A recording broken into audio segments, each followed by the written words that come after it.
We're back at Border Paws Animal Shelter for another edition of Pet Project, and we are in the other cat room, the adoptable cat room. But however, we are not focusing on a cat today. We are focusing on a guinea pig named Jojo. Tell me a little bit about him and his story and how he came to Border Paws. So yeah, Jojo is, I believe, a couple years old. He came in with his brother. His brother got adopted. They weren't a bonded pair, so we could separate them.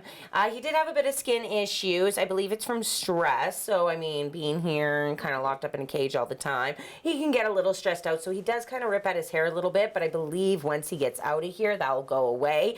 He is still a little bit on the scared side. I mean, he is in a room with a bunch of cats, so that could maybe play a part there. But yeah, I think with time he would come around, you know, and I think he would be good with any ages. I just think it would be, you know, take your time with him, right? Like, you know, sit on the floor with him, let him come to you. But I think he would come around, and he's really cute and funny, and he talks a lot, so that's always entertaining.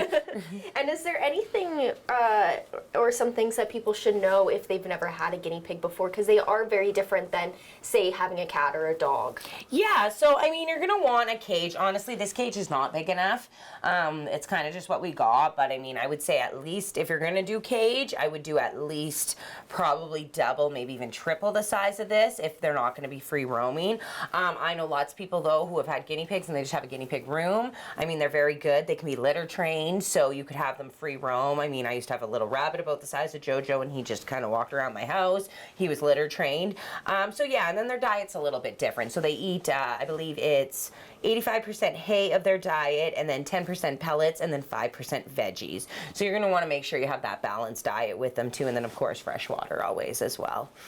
Which just sounds very easy, but you have to obviously take the time and do that. Right. And with the hay, it can be a little messy. So keep that in mind. You know, you got to do a lot of sweeping with them. But they're wonderful animals to have, right? When they come around, my one friend has one, and her guinea pig sleeps with her at night, curled up in her neck. Aww. And so they're quite lovely animals. Yes, you just have to obviously take that time. Exactly. And their personality will obviously come out once they're more comfortable and they feel safe, obviously, because they are kind of skittish as well. Exactly, just like kind of rabbits too, you know, they're kind of more skittish unless they're with their owners. So yeah, as long as you take the time with them, I think Jojo would come around and be a wonderful companion for any family. I think he'd be fine with kids, adults.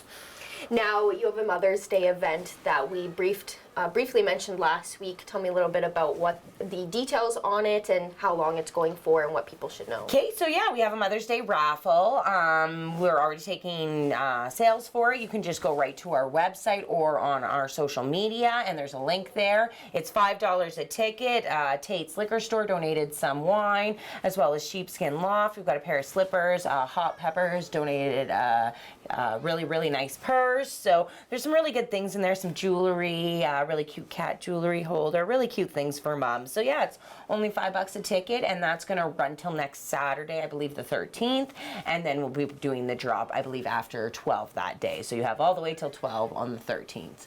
Now, just one last thing before I ask about donations. I'm sure a lot of people are curious as to when you are officially opening up here in the new building. Yeah, so we're hoping for next week. I don't have anything set in stone just yet, but hopefully next week when we do our segment, we can say the official day. So we're hoping, though, for next week to be up and open to the public. You can still, though, if you see any animals online, we're still doing adoptions, so just fill out the application online and we'll contact you. Even though we're not open to the public, we can still set up a meet and greet for any of the animals because we still want to keep those adoptions going. Just perfect and very exciting. Long time coming, especially for you guys. Now, any donations that you guys are in need of? So, speaking of guinea pigs, guinea pig food, we can definitely use pellets as well as hay.